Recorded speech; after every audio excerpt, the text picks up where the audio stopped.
देश कई सारी सभ्यताओं और संस्कृतियों को अपने अंदर समेटे हुए है। कई धर्म, संप्रदाय, जातीय और प्रजातीय भारत देश की विभिन्नता में एकता वाली पहचान को दर्शाती है। हर धर्म, हर संप्रदाय में गुरु, महंत, संत, मुनि, महात्मा होते हैं, लेकिन हर व्यक्ति की सोच और धारणा अलग होती है। जिस प्रकार सनातन धर्म अन्य धर्मों को नहीं मानता, वैसे ही जैन धर्म सनातन को नहीं मानता। बौद्ध केवल बुद्ध को ही मानता है। मुसलमान सिर्फ अल्लाह को ही मानते हैं। लेकिन क्या आप जानते हैं, एक संत ऐसे भी है जो सभी धर्म, संप्रदाय और विचारधाराओं को साथ लेकर चलते हैं। यकीन नहीं आता ना कि कोई संत किसी प्रकार सभी धर्म ग्रंथों की जानकारी रखते हुए सबको एक धागे में पिरोकर एक सुंदर सी माला रचना करना चाहता है।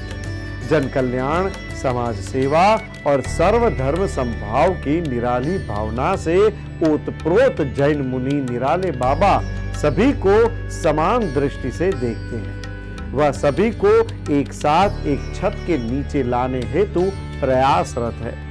बीकानेर के श्री गौड़ी पार्श्वनाथ जैन मंदिर गोगा गेट में आचार्य प्रवर श्री दिव्यानंद सुरेश्वर जी महाराज साहब निराले बाबा के पावन सानिध्य में श्रीमद् भागवत कथा ज्ञान यज्ञ का आयोजन किया गया।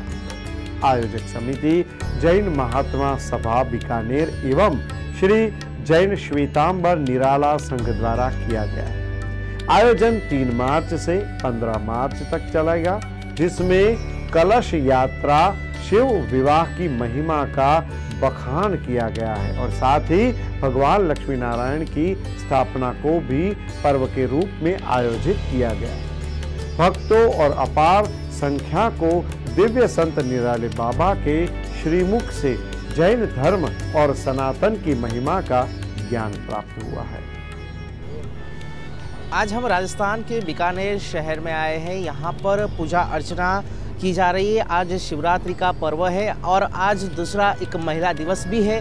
तो यहाँ के जो आचार्य हैं हम उनसे पूछते हैं। परम पूज्य स्वामी श्रीधराचार्य जो अयोध्या से बिलोंग करते हैं। गुरुजी, आज शिवरात्रि का पर्व है, क्या कहेंगे आज?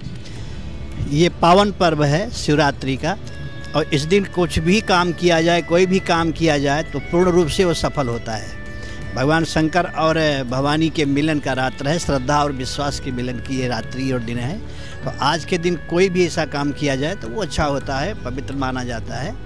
और महिला दिवस भी आज पड़ गया है, तो शक्ति की उपासना और शक्ति को संभालना, प्रश्रय देना, उनको आगे बढ़ाना, जो भारतीय संस्कृति का एक सूत्र है, तो वो भी आज महिला दिवस भी है। उसके लिए भी बहुत बहुत शुभकामनाएँ हैं सभी माताओं बहनों को।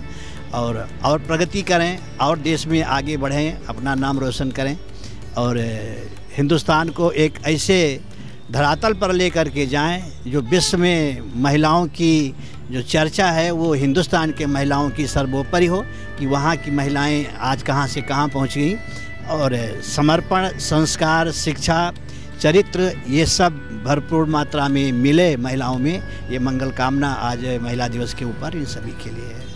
आज यहाँ पे कथा का भी आयोजन शिवरात्रि के दिन पे हुआ है, तो उसके बारे में क्या कहेंगे आप? ये कथा तो 3 तारीख से चल रही है और ये चलेगी 15 तारीख तक। इसी बीच में यह शिवरात्रि भी पड़ेगा और 1-2 दिन आगे भी कार्यक्रम इसमें उत्सव मनाए जाएंगे। तो लंबा प्रोसीजर है, लंबा कार्यक्रम है। वैसे लोग 7 दिन का ही भागवत की कथा करते हैं, लेकिन वो 7 दिन एक परंपरा रह गई है। ज़रूरी नहीं है कि 7 दिन ही हम भागवत की कथा सुने, क्योंकि जब 7 दिन की कथा हुई है तो विषम परिस्थिति में हुई है। क्योंकि परीक्षित को 7 दिन में मरना था, इसलिए उनको 7 दिन रखा गया है। लेकिन आनंद लेने के लिए, जब भगवत कथा श्रवण के लिए जब कोई लक्ष्य बनाया जाए तो उसमें दिन की गणना नहीं होती है, केवल विषम संख्या हो, विषम संख्या का दिन हो। तो आप 11 दिन, 13 दिन, 15 दिन, महीना, 2 महीना, 3 महीना लगातार कंटिन्यू सुन सकते हैं, उसमें कोई ऐसा नहीं। तो 3 तारीख से कथा प्रारंभ हुई है, 15 तक ये कथा चलेगी। आखिरी सवाल, अयोध्या राम मंदिर बना, उसके बारे में क्या कहेंगे? अयोध्या में राम मंदिर बना नहीं, राम मंदिर तो था ही, पहले से ही था, लेकिन हम लोग बधुआ मजदूर की तरह थे। हमारी संस्कृति बंधी हुई थी। हमारा जो उद्देश्य था, जो हमारा लक्ष्य था भारतीय संस्कृति को लेकर के, सनातन धर्म को लेकर के, वो बांध दिया गया था। चूँकि मूल आधार पूरे विश्व के राम जी हैं और राम जी ही 500 साल तक टेंट के अंदर, इतनी मुकदमा चला, सब कुछ हुआ, मारपीट हुआ, फिर भी टेंट में। तो ये है, इससे ज़्यादा खुशी और इससे ज़्यादा ऐतिहासिक दिन शायद हिंदुस्तान के धरती पर अब कभी नहीं आएगा, क्योंकि 500 साल के बाद में राम जी को उस पवित्र जगह पर बिठाया गया जहां उनका अधिकार बनता था, जहां उनका क्षेत्र बनता था। और ये सारा श्रेय, जहां तक मेरा मानना है, कितने प्रधानमंत्री, मुख्यमंत्री, राष्ट्रपति आए चले गए, अगर मोदी न होते तो ये असंभव था, कभी संभव नहीं हो सकता था। तो हमारा मानना है कि परमात्मा ने मोदी का चुनाव जो किया है वो केवल राज्य चलाने के लिए नहीं किया है, भारतीय संस्कृति को बहुत सर्वोच्च शिखर पर ले जाने के लिए किया है। इसलिए माध्यम है प्रधानमंत्री का पद, लेकिन उसके पीछे जो रीजन है वो भारतीय संस्कृति को बहुत ऊंचा ले जाना। जो हमारे संस्कृति को दबाया गया, कुचला गया, उन सबको धीरे धीरे धीरे नियम और कानून, न्याय के अंतराल में, उनके बीच में रख करके फिर इस कार्यक्रम को आगे बढ़ाने की परिस्थिति बनी। और वो लगे हुए हैं। ज्ञानवापी मंदिर भी उसी से जुड़ा है, मथुरा का भी जुड़ा है, और बहुत से ऐसे क्षेत्र हैं। अयोध्यावासी जितने खुश अब हैं, इतने खुश पहले नहीं थे, क्योंकि पहले बधुआ मजदूर की तरह हम लोग लगते थे कि क्षेत्र हमारा, ज़मीन हमारी, भगवान हमारे, सब कुछ हमारा, लेकिन फिर भी आज हमारे भगवान टेंट में हैं। अयोध्या सिर्फ झांकी है, काशी और मथुरा बाकी है, ये अभी चल रहा है। कैसे देखते हैं आप? ये चलेगा नहीं, इसको हमें चाहिए, हमें लेना है। ऐसा नहीं है, क्योंकि ज़रूरी नहीं है। आज के 500 साल पहले बाबर आया, ये आतंकवादी आए, हमारे मंदिरों को तोड़ा, हमारे सांस्कृतिक जो निशानियां हैं उनको बर्बाद करी। और आज जब हम सबल हुए हैं, आज हम हर प्रकार से समर्थ हुए हैं, तो हम फिर वैसे बौना बन कर के बैठे रहें। जब हम नहीं थे उस लायक तो मजबूर थे, चुप थे, लेकिन आज हम समर्थ हैं, आज हम उस लायक हैं। और आज हमारा नेता ऐसा है जो हमारे संस्कृति को, हमारे धर्म को फॉलो करता है। इसलिए जहाँ जहाँ विसंगतियाँ हैं, जहाँ जहाँ हमारे धर्म को दबाया गया है, मंदिर को तोड़ा गया है, उन सब मंदिरों को ज़बरदस्ती नहीं, न्याय के माध्यम से, सरकार के माध्यम से, न्यायालय के माध्यम से उसको लेना है तो लेना है। गुरुजी, हिंदू राष्ट्र बनने की कगार पे जा रहा है भारत, क्या कहेंगे, कैसे देखते हैं? हिंदू राष्ट्र बनेगा मेरे भाई, हर प्रकार से हिंदू राष्ट्र बनाना ही बनाना है, क्योंकि वो हमारा मौलिक अधिकार है। उसमें अभिव्यक्ति की आज़ादी अलग चीज़ होती है। हम हिंदुस्तान में हैं, जब बंटवारा हो गया हिंदुस्तान को कि हम भाई इस्लामिक देश बनाएंगे, हम अलग रहेंगे, तो जब अलग आपने उस आवश्यकता से ज़्यादा, जितनी जनसंख्या आपकी है उससे कहीं ज़्यादा ज़मीन आपने ले लिया, पैसा आपने ले लिया, तो फिर हमारे यहाँ, हम अपने यहाँ हिंदू राष्ट्र नहीं बना सकते क्या? हर एक देश अपने अपने राष्ट्र के आधार पर, रसिया है, अमेरिका है, इंडोनेशिया है, ये सब अपने अपने जाति धर्म के आधार पे देश का नाम रखे हैं। लेकिन इतने 80-85% हिंदू होते हुए भी हम हिंदू राष्ट्र की घोषणा क्यों नहीं कर सकते हैं? गुरुजी, बात ये है कि मंदिरों के अलावा जो दूसरे जाति धर्म के लोग हैं, कुछ लोग मंदिरों में उनको प्रवेश नहीं किए जाते हिंदू होने के बावजूद भी, तो उसको आप कैसे? वो परंपरा चली गई।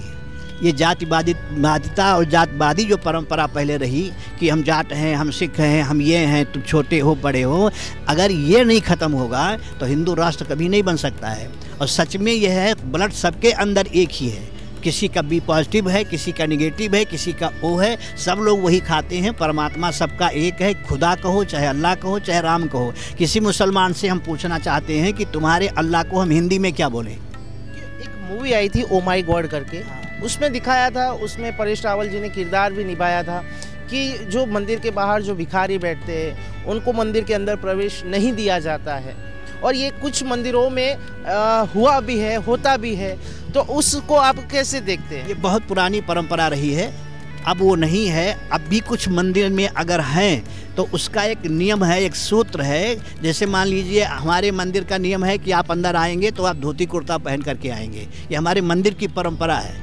तो इस परंपरा के तहत आप किसी भी जाति के हों, अगर आना चाहते हो धोती कुर्ता पहन लो, अंदर आ जाओ। अब ये सोनो हम बिकनी पहन करके मंदिर में जाएंगे तो मंदिर की जो संस्था है वो नहीं प्रशासन अलाउ कर रहा है कि आप इस रूप में आओ। इतना सा क्यों लफड़ा है? छोटे बड़े का भेद नहीं है, कोई भी किसी भी मंदिर में जा सकता है। और अगर कोई ऐसा मंदिर है कि जहाँ पर छोटों के प्रवेश के लिए नियम लगाता है, नहीं आ सकते हैं, तो मेरा भरपूर विरोध है। ऐसे मंदिर के ट्रस्टी हैं, जो ऐसे मंदिर के लोग हैं, उनको वहाँ से दखल किया जाए और सार्वभौमिक व्यवस्था किया जाए। हर कोई मंदिर तो भगवान का है, भगवान के यहाँ कोई भी आ सकता है, कोई भी जा सकता है। कुछ विसंगतियाँ हैं, कुछ कमियाँ हैं अभी देश में, वो सब दूर हो जाएंगे और जब दूर हो जाएंगे तभी हिंदू राष्ट्र की परिकल्पना हो पाएगी। जय जिनेंद्र, मेरा नाम विशाल नाहटा है, जो कि बीकानेर जैन श्वेतांबर निराला संघ का सदस्य हूँ, कार्यकर्ता हूँ। तो जो कि यह भागवत कथा महायज्ञ जो कि बीकानेर के 500 वर्ष के इतिहास में प्रथम बार हुआ है, वो भी जैन संत के सानिध्य में। ऐसे तो भागवत कथा 365 दिन ही होती है और जैन संत भी बहुत है, लेकिन ऐसा आयोजन जो कि जैन संतों के सानिध्य में नहीं होती, ये प्रथम बार हुआ है। तो बहुत बहुत अच्छा माहौल है और वो भी जैन संत आचार्य प्रवर दिव्यानंद सुरेश्वर जी महाराज साहब निराले बाबा के सानिध्य में। तो और सभी धार्मिक बंधु इसका पुण्य लाभ उठा भी रहे हैं। बहुत अधिकाधिक संख्या में लोगों का आना जाना भी हो रहा है, तो सबका साधुवाद करता हूँ। जैसा कि हमारे बीकानेर के इतिहास के अंदर श्री जैन श्वेतांबर निराला संघ के सदस्य ने बताया कि 500 वर्षों के इतिहास में घोड़ी पार्थना जैन मंदिर में श्रीमद् भागवत कथा ज्ञान महायज्ञ महापुराण का एक कार्यक्रम प्रारंभ हुआ है। इसके अंतर्गत ही महाशिवरात्रि का दिन भी आया, अंतर्राष्ट्रीय महिला दिवस भी आया। तो अंतर्राष्ट्रीय महिला दिवस के अंतर्गत मैं श्रोतागणों से यही संदेश देना चाहूँगा कि आज के युग के अंदर जैसा कि कहा जाता है कि नारी शक्ति पीछे नहीं रहनी चाहिए, बात राइट है। क्यों नारी शक्ति जो भारतीय संस्कृति के लिए जो कार्य कर सकती है, शायद उसके अंदर नर भी कुछ नहीं कर सकते। क्यों नारी इस युग के अंदर साक्षात परमात्मा स्वरूप है, गॉड स्वरूप है, भगवान स्वरूप है। क्योंकि वो अपनी कोख से एक मेरे जैसे संत को भी जन्म दे सकती है, रामकृष्ण महावीर जैसे परमात्मा को भी जन्म दे सकती है। इसलिए जिसकी कोख से परमात्मा ने, संतों ने, स्वयं ने जन्म लिया है, तो निश्चित बात है परमात्मा से भी ऊपर पूजित है।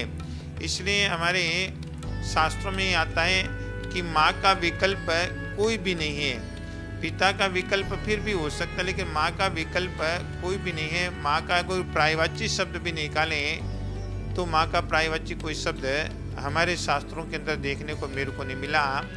इसलिए आज के युग के अंदर नारियों का सम्मान अत्यधिक जरूरी है, महिलाओं का सम्मान अत्यधिक जरूरी है। क्योंकि हर कार्य के अंदर महिलाएं अग्रसित हैं। पूर्व काल के अंदर हम देखें तो कल्पना चावला की बात देखें, माननीय प्रधानमंत्री इंदिरा गांधी जी की बात देखें, ऐसी बहुत सारी महिलाएं जो कि हमारे भारतीय संस्कृति और धर्म के संस्कारों को बीजारोपण करने के लिए अग्रसित हुई है। इसलिए महिला अंतर्राष्ट्रीय महिला दिवस के उपलक्ष्य में महिला सशक्तिकरण का जो कार्यक्रम बीकानेर में श्रीमद् भागवत कथा के दौरान जो रखा गया है, निश्चित बात है महिलाओं से भी मैं कहना चाहूँगा कि आप ठीक है, लज्जा हमारे जीवन का एक अंग है, हमारे जीवन का उद्देश्य है, लेकिन लज्जा के साथ साथ में हमारे जीवन के अंदर महिलाओं के जीवन के अंदर एक शौर्यता है, शूरवीरता है, वो हमारे जीवन के अंदर जो दबी हुई है, उस शूरवीरता शौर्यता को भी उजागर करके और मंच के ऊपर आकर के एकमेकता के माध्यम से संस्कृति के अंदर अपना बोलबाला बनाना चाहिए। और इसलिए मैं कई बार कहा करता हूँ कि माँ की दुआ खाली नहीं जाती, माँ की दुआ खाली नहीं जाती तो माँ की बददुआ टाली भी नहीं जाती। 4-5 बच्चों को जन्म देने वाली माँ लेकिन अंत समय वो कहती हैं कि एक माँ को 4-5 बच्चे संभाल नहीं पाते हैं। इसलिए आज की युवा पीढ़ी से भी मैं संकेत करना चाहूँगा कि परमात्मा की पूजा भी आप बाद में करें, देवी देवताओं की पूजा भी बाद में करें। सबसे पहले अगर किसी की पूजा ही घर के अंदर है, चलता फिरता जो परमात्मा स्वरूप है, जो हम लोग देह देखते हैं, उस देह की पूजा सबसे पहले जरूरी है। ऐसी मंगल शुभकामनाएं महिला सशक्तिकरण के माध्यम से अंतर्राष्ट्रीय महिला दिवस के उपलक्ष्य में मैं देना चाहूँगा। दूसरी बात है, जैसे हमारे विशाल नाटा ने बताया कि जैन संतों के माध्यम से अगर देखें तो जैन साधु साध्वी चारों संप्रदायों के माध्यम से करीब 15-16 हजार के आसपास में पूरे भारतवर्ष के अंदर है। लेकिन आज तक इस बारे में चिंतन ही नहीं किया। जिस तरह से 22 जनवरी को प्रभु श्री राम मंदिर की प्राण प्रतिष्ठा अयोध्या में हमारे माननीय प्रधानमंत्री नरेंद्र जी मोदी साहब ने करी, लेकिन इसके साथ साथ इस समय आवश्यकता है कि जैन धर्म, सिख धर्म, हिंदू धर्म, जो कि एक ही शाखा की 3 डालियां हैं, इस समय आवश्यकता है कि सभी संत समाज है, चाहे हिंदू संस्कृति के हैं, चाहे जैन संस्कृति के, चाहे सिख संस्कृति के हैं, क्योंकि गुरुद्वारा के अंदर जाते हैं, जो गुरु ग्रंथ साहिब जी है, वहाँ पर भी प्रभु श्री राम जी का, भगवान श्री कृष्ण जी का, प्रभु महावीर स्वामी जी का उल्लेख आता है।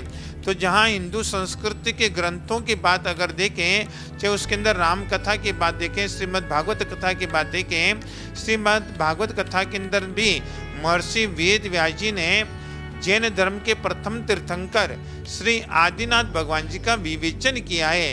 क्योंकि भगवान श्री कृष्ण जी जैन धर्म ग्रंथ पन्नों के अंदर है, अगर हम लोग देखें तो आने वाली 24 के अंदर वो तीर्थंकर परमात्मा बनेंगे। तो ठीक इसी प्रकार से जब महर्षि वेद व्यास जी ने भागवत कथा के अंदर आदिनाथ भगवान जी का विवेचन किया है, तो वहाँ पर उन्होंने कहीं पर विच्छेद नहीं किया, उन्होंने जैन धर्म को भी स्वीकार करके और इस बात का उल्लेख भागवत कथा के अंदर किया। लेकिन इस समय आवश्यकता है हमको एकता के बिगुल बजाने की, क्योंकि जिस तरह से भगवान महावीर स्वामी जी ने अनेकांतवाद का सिद्धांत आम जनमानस को दिया, तो अनेकांतवाद का मतलब है एकता में अनेकता। और जहाँ एकता में अनेकता की बात आती है तो मंच से भी और मन से भी इस बात का हम लोग एग्रीमेंट करें कि मंच के पर जैन धर्म और हिंदू धर्म के अंदर कहीं भी दूरियां नहीं है, एकता है। और उसी का ही ये सिलसिला बीकानेर के 500 वर्षों के इतिहास के अंदर है, जो कि घोड़ी पासना जैन मंदिर के अंदर प्रारंभ हुआ है। अवश्य में इस बातों को हम भी अपने जीवन के अंदर स्वीकारें और साथ साथ में इस वाणी को सुनकर के आम जन भी इस बात को स्वीकार करके एकता का बिगुल बजाने का प्रयास करें।